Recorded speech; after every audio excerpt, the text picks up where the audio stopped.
माननीय श्री अमित शाह जी,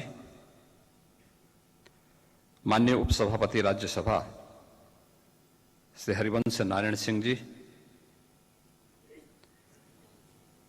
केंद्रीय मंत्री माननीय डॉक्टर महेंद्र नाथ पांडे जी, उत्तर प्रदेश विधानसभा के माननीय अध्यक्ष श्री हृदय नारायण दीक्षित जी, माननीय गृह राज्य मंत्री श्री नित्यानंद राय जी, माननीय गृह राज्य मंत्री श्री अजय कुमार मिश्रा जी, माननीय गृह राज्य मंत्री श्री निशित प्रमाणिक जी, पूर्व राज्यपाल श्री केसरी नाथ त्रिपाठी जी, भारतीय जनता पार्टी के प्रदेश के अध्यक्ष माननीय श्री स्वतंत्र देव सिंह जी,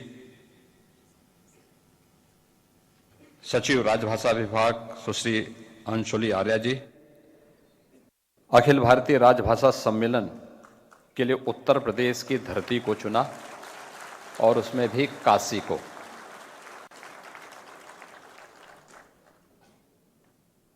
मैं इस अवसर पर आप सभी का माननीय गृह मंत्री जी के साथ अन्य सभी सम्मानित अतिथियों का काशी की इस धरती पर हृदय से स्वागत करता हूं, अभिनंदन करता हूं। हम सब इस बात को मानते हैं कि मनुष्य इस सृष्टि का ईश्वर की सर्वश्रेष्ठ कृति मानी गई है। इस सर्वश्रेष्ठ कृति इसलिए है क्योंकि ईश्वर ने हमें अभिव्यक्ति का एक माध्यम दिया है और अभिव्यक्ति का हमारा माध्यम है हमारी भाषा। देश के अंदर और दुनिया के अंदर सर्वाधिक बोली जाने वाली जो भाषा है वह है हिंदी। लेकिन हिंदी की उपेक्षा आप इसी से समझ सकते हैं कि इस सम्मेलन को आयोजित करने में भी आजादी के बाद 75 वर्ष लग गए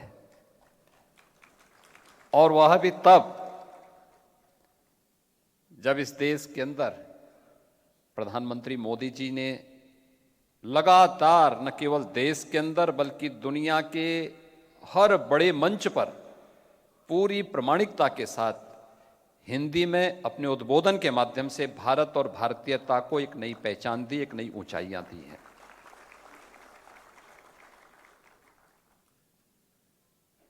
काशी के साथ तो बहुत कुछ ऐसा जुड़ा हुआ है। याद करिए, हिंदी की ही जो बोलियां हैं, भोजपुरी है, अवधी है, ब्रज है, बुंदेलखंडी है, राजस्थानी है, मगधी है, ये सभी हिंदी से जुड़ी हुई है क्योंकि हम सब की एक लिपि है, वह देवनागरी लिपि है और सभी लोग उस लिपि के माध्यम से ही अपनी बोली, अपनी भाषा को आगे बढ़ाते हैं। तुलसीदास जी ने यहां पर जब रामचरितमानस की रचना करना प्रारंभ किया था, कहते हैं भगवान शिव ने कहा कि नहीं, संस्कृत में तो पहले ही भगवान वेदव्यास ने लौकिक संस्कृत में दुनिया का एक सर्वश्रेष्ठ काव्य रचा है, आज से हजारों वर्ष पहले रचा है, लोक भाषा में इसे रचो। और आपने देखा होगा भगवान शिव की प्रेरणा से अवधि में रचा गया रामचरितमानस कैसे जन जन को अपने साथ जोड़ने में सहायक है। पिछले सैकड़ों वर्षों से आपने देखा होगा रामलीलाओं का माध्यम हो, समाज को जोड़ने का माध्यम हो, देश की स्वाधीनता की अलख जगाने वाला माध्यम हो। रामचरितमानस घर घर में, मुझे लगता है कि कोई ऐसा सनातन हिंदू धर्म का ऐसा घर नहीं होगा जिसके घर में रामायण या रामचरितमानस न रखा हो और लोग उसकी पूजा न करते हो। मुझे 3 वर्ष पहले भारत सरकार के सहयोग से मॉरिशस जाने का अवसर प्राप्त हुआ था। मॉरिशस में प्रवासी भारतीय दिवस का आयोजन होता है तो मेरे लिए उत्सुकता थी, क्योंकि मॉरिशस में जो बहुसंख्यक आबादी है वह इस भोजपुरी क्षेत्र की है। तो जब मैं उनके पास गया था तो मेरे मन में एक उत्सुकता थी कि लोग कैसे यहां पर आए, क्या करते हैं, कैसे बोलते हैं, उनका रहन सहन कैसे है। तो वहां पर कुछ गांव की जो बस्तियां थी वहां पर मुझे जाने का अवसर प्राप्त हुआ। आप याद करिए कि वे लोग जब यहां से गए थे वे विशुद्ध रूप से मजदूर थे, पढ़े लिखे नहीं थे। पढ़ाई लिखाई के नाम पे उन्हें एक अक्षर नहीं आता था, लेकिन अपने साथ रामचरितमानस की पोथी लेकर के गए थे। मैंने उनकी वर्तमान पीढ़ी से पूछा, मैंने कहा क्या आप लोग या आपके पूर्वज क्या इसको पढ़ना जानते थे? कहते नहीं, वो केवल इसकी पूजा करते थे और हमसे कहते थे इसकी पूजा करनी है। और उन्होंने भी जब हिंदी की देवनागरी लिपि सीखी तब उसके माध्यम से बोल पाते हैं, अन्यथा भोजपुरी बहुत अच्छी बोलते हैं। रामचरितमानस की एक एक चौपाई का उन्होंने परंपरागत रूप से जो सीखा है, उन चौपाइयों को उसी रूप में वे आज भी गायन करते हैं। लेकिन रामचरितमानस को अगर मैं बोलूं कि आपको यहां से खोल करके थोड़ा मुझे पढ़ के बताइए, तो वो कहते नहीं सब हमें आता नहीं। लेकिन परंपरागत रूप से भारत की ज्ञान की परंपरा कैसे बढ़ती गई, ये श्रवण परंपरा, वह आज भी वहां पर देखने को मिलती है। और संत तुलसीदास जी का रामचरितमानस हम सब के लिए कैसे लोक आराधना का केंद्र बिंदु बना, ये किसी से छुपा हुआ नहीं है। हमने सदैव लोक भाषा को, और फिर काशी तो क्या तुलसीदास जी हों, क्या कबीरदास जी हों, क्या संत रविदास जी हों, या फिर उसके बाद भी एक लंबी परंपरा चली। भारतेंदु हरिश्चंद्र ने तो यहीं से कहा था, यहीं से उद्घोष कहा था, निज भाषा उन्नति है सब उन्नति का मूल। एक पूरा युग भक्ति काल से लेकर के आधुनिक काल तक का पूरा कालखंड हिंदी का काशी से केंद्रित है, काशी से जुड़ा हुआ है। मुंशी प्रेमचंद ने अपनी कालजयी कृतियों को केंद्र बिंदु भी काशी को बनाया था, लेकिन कहीं ना कहीं ये उपेक्षित रहा। और देश की स्वाधीनता के अंदर राष्ट्रपिता महात्मा गांधी, इससे पहले भारत आजादी की लड़ाई अलग अलग क्षेत्र में अलग अलग तरीके से लड़ता रहा होगा, लेकिन जब आजादी की लड़ाई में स्वदेशी और स्वभाषा इसका मूल बना, आपने देखा होगा यह अखिल भारतीय लड़ाई एक साथ एकजुट होकर के राष्ट्रपिता महात्मा गांधी के नेतृत्व में आगे बढ़ता हुआ गया। और देखते ही देखते कुछ समय के अंदर भारत स्वाधीन हुआ।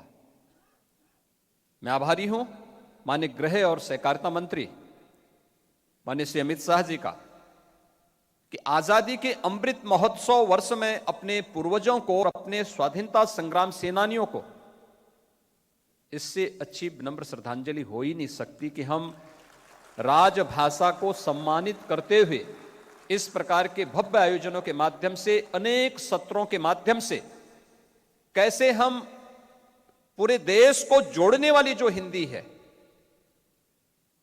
उसको फिर से वह मंच दें, जैसे सरदेव अटल जी ने कभी यूएन के मंच के माध्यम से, संयुक्त राष्ट्र संघ के मंच के माध्यम से जिन्होंने एक आवाज दी थी, जैसे आदरणीय प्रधानमंत्री जी सदैव प्राथमिकता के आधार पर वैश्विक मंच पर जिसका उद्घोष करते हुए, जिस भाषा के माध्यम से अपनी अभिव्यक्ति को व्यक्त करते हुए भारत और भारतीयता के गौरव को बढ़ाने का कार्य कर रहे हैं, आज उस पर मंथन करने के लिए आप सब यहां पर उपस्थित हुए हैं।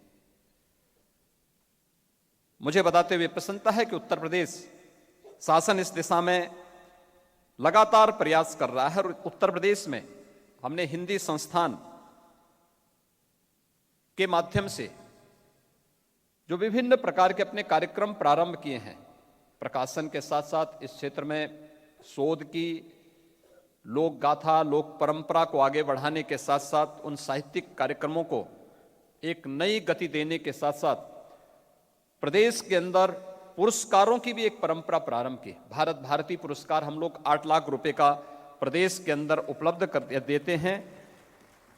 इसी प्रकार से हिंदी गौरव सम्मान, लोहिया साहित्य सम्मान, पंडित दीनदयाल उपाध्याय साहित्य सम्मान, महात्मा गांधी साहित्य सम्मान, अवंतीबाई साहित्य सम्मान, राजश्री पुरुषोत्तम दास टंडन, यह सम्मान आदि अलग अलग विधा से जुड़े हुए लोगों को, वह साहित्यकार हो, लोक कथाकार हो या अलग अलग क्षेत्र से जुड़े हुए विभूतियों को यह सम्मान उत्तर प्रदेश सरकार प्रतिवर्ष उपलब्ध कराता है। आज के इस अवसर पर मुझे केवल आप सबसे यही कहना है, जब हम राजभाषा से जुड़े हुए इस अखिल भारतीय सम्मेलन के माध्यम से काशी की इस पावन धरती पर उपस्थित हुए हैं, ये बाबा विश्वनाथ की पावन धरती है और इस पावन धरती में जब हम लोग यहाँ पर एक गंभीर मंथन के साथ यहाँ पर इस कार्यक्रम को आगे बढ़ा रहे हैं, हमारे यहाँ कहा गया है अयोग्यो पुरुषो नास्ति योजकः तत्र दुर्लभ। आप सब जैसे देश के अंदर आदरणीय प्रधानमंत्री जी पूरे देश को एक भारत श्रेष्ठ भारत के रूप में दुनिया के सामने प्रस्तुत करने में सफल हुए हैं। 7 वर्ष के अंदर आपने भारत की इस बदलती हुई तस्वीर को देखा होगा। 7 वर्ष पहले भारत क्या था? भारत के अंदर आम जन के मन में विश्वास का अभाव था। वैश्विक मंच पर भारत की जो प्रतिष्ठा होनी चाहिए थी, वह प्रतिष्ठा उस रूप में नहीं थी जो भारत को मिलना चाहिए था। लेकिन पिछले 7 वर्षों के अंदर, 7-7.5 वर्षों के अंदर आपने बदलते हुए भारत को, इस एक नए भारत को, इस श्रेष्ठ भारत के रूप में बदलते हुए भारत को देखा है।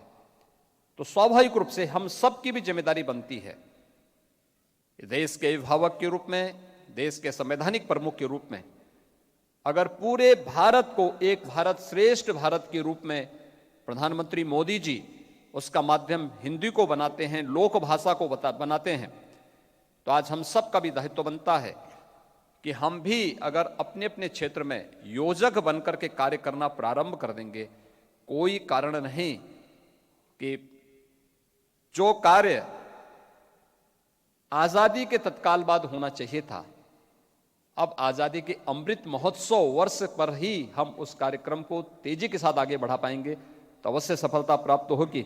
मैं इस पूरे द्विदिवसीय अखिल भारतीय राजभाषा सम्मेलन के प्रति हृदय से मैं बधाई देता हूं और आप सबके प्रति अपनी शुभकामनाएं व्यक्त करता हूं। धन्यवाद। जय हिंद। बहुत बहुत आभार माननीय योगी जी, आपने बहुत सही बात कही। आपने काशी को याद किया।